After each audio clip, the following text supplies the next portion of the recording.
আসসালামু policy. আলাইকুম। I আপনারা দেখছেন taken up. বাংলাদেশ সঙ্গে ক্রিকেট স্পিন দলের অ্যাটাকে ঘোষণা।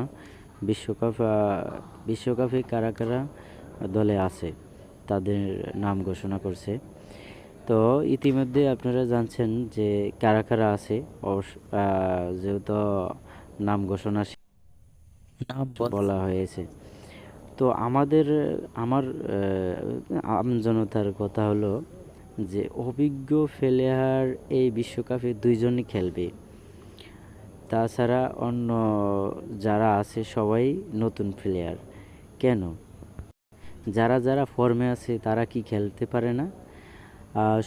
সৌম্য সরকার খেলতেছে, লিটন দাস খেলতেছে, ওরা কি ফর্মে আছে? সাইফুদ্দিন নাই, মেহেদি মিরাজ নাই। তো আপনি কারে দিয়ে ভরসা দেখেন? এই যাদেরকে নিছেন তাদেরকে দিয়ে ভরসা দেখেন?